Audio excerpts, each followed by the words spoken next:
ایک وقت تھا جب ہندوستان کے پہاڑوں اور جنگلوں کے درمیان ایک چھوٹا سا گاؤں آباد تھا۔ یہ گاؤں بظاہر دنیا سے کٹا ہوا لگتا تھا، مگر اپنے سادہ لوح لوگوں، بہتے چشموں، سرسبز کھیتوں اور پرامن فضا کی وجہ سے یہ ایک جنت نظیر مقام تھا۔ یہاں کے بادشاہ مظفر خان ایک نیک دل اور عادل حاکم کے طور پر جانے جاتے تھے۔ ان کے دو بیٹے تھے، اک مراد اور شجاع۔ دونوں جوان، بہادر اور علم و ادب سے شغف رکھنے والے تھے، لیکن فطرت میں فرق تھا۔ مراد ندر، جلد غصے میں آنے والا، مگر انصاف پسند اور غیرت مند تھا۔ شجاع تحمل مزاج، نرم دل اور تدبر کا پیکر تھا۔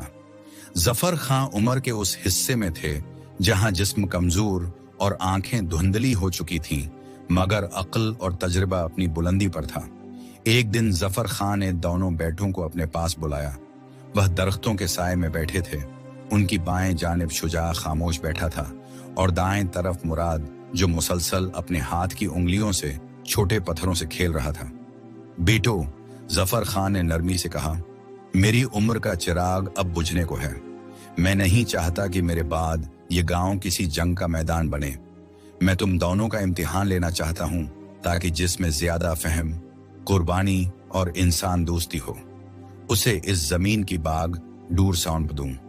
دونوں بیٹے چونک گئے، مگر خاموشی سے والد کی بات سنی۔ اگلے دن گاؤں کے بزرگوں اور معتبرین کی موجودگی میں اعلان ہوا کہ مراد کو گاؤں کے مشرقی کنارے پر تعینات کیا جا رہا ہے، جہاں جنگل کے پار دشمن قبیلے سے خطرہ تھا، اور شجاع کو اندرونی معاملات کی نگرانی دی جا رہی ہے۔ اسکول، طبی سہولیات، انصاف اور لوگوں کی فلاح۔ مراد نے چٹانوں پر بیٹھ کر دن گزارے۔ اسے اکثر دشمن قبیلے کے نوجوانوں کی آوارہ گردی کا سامنا کرنا پڑتا، مگر وہ ان سے لڑنے کے بجائے انہیں خبردار کرتا، ان کی حرکات پر نظر رکھتا۔ شجاع نے مکتب کھولا جہاں بچے کھلی زمین میں قالین پر بیٹھ کر پڑھتے، ساتھ ہی وہ لوگوں کو صفائی، پانی کے استعمال اور زراعت کی بہتر تکنیک بھی سکھاتا۔ وقت گزرتا گیا۔ مراد کی پہرہ داری کی بدولت جنگل کا امن برقرار رہا، اور شجاع کی دانشمندی نے گاؤں میں شعور کی نئی لہر دوڑا دی۔ مگر پھر ایک دن دشمن قبیلے نے ندی پر قبضے کی دھمکی دی۔ وہ کہتے تھے کہ پانی کا بہاؤ ان کے علاقے تک نہیں پہنچ رہا۔ یہ ندی دونوں علاقوں کے بیچ بہتی تھی اور گاؤں کے لیے زندگی کا ذریعہ تھی۔ مراد کا خون کھول گیا، مگر اس نے سوچا کہ لڑائی سے مسئلہ حل نہیں ہوگا۔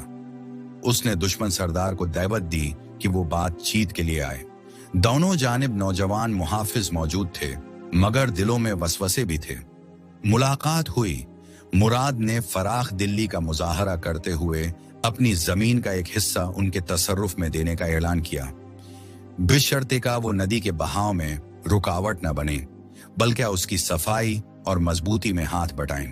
دشمن سردار، جو خود بھی کئی برسوں کی جنگوں سے تھک چکا تھا، مراد کے حسن سلوک سے متاثر ہوا۔ معاہدہ طے پایا۔ اس فیصلے پر شجاع نے گاؤں میں پانی کے تحفظ کے لیے نئی مہم کا آغاز کیا۔ بچوں کو بتایا گیا کہ پانی کی ہر بوند قیمتی ہے۔ عورتوں نے گھروں میں مٹی کے برتن رکھے اور مردوں نے کھیتوں میں نئے کنویں کھودنے شروع کیے۔ اتحاد کی فضا قائم ہو گئی، مگر جہاں روشنی ہو وہاں سایہ بھی ہوتا ہے۔ دشمن سردار کا چھوٹا بھائی گیاس اس معاہدے سے خوش نہیں تھا۔ وہ سمجھتا تھا کہ یہ کمزوری کی علامت ہے۔ راتوں کو چھپ کر وہ ندی کے کنارے مٹی بھر دیتا، نالیوں میں پتھر پھینکتا۔ ایک دن پانی آنا بند ہو گیا۔ لوگ حیران و پریشان تھے۔ مراد کو شک تھا، مگر ثبوت نہ تھا۔ شجاع نے خاموشی سے راتوں کو نگرانی شروع کر دی۔ کئی دن کی محنت کے بعد اس نے غیاث کو رنگے ہاتھوں پکڑ لیا۔ وہ اسے لے کر مراد کے پاس آیا۔ مراد چاہتا تو فوراً تلوار سے فیصلہ کر دیتا، مگر شجاع نے مشورہ دیا کہ گاؤں والوں کے سامنے فیصلہ ہو، تاکہ عدل اور دلیل کی بنیاد پر ہو۔ چوک پر لوگوں کو جمع کیا گیا۔ شجاع نے سب کے سامنے غیاث کی حرکات بیان کی، ثبوت پیش کیے۔ لوگ غصے میں آ گئے۔ جلا دو، انفلوئنشیل کی آوازیں آنے لگیں، مگر ظفر خان نے بلند آواز میں کہا، اگر ہم بھی ظالم بن گئے تو فرق کیا رہ جائے گا، ہم میں اور ان میں؟ ہم دشمن سے جیتنے آئے تھے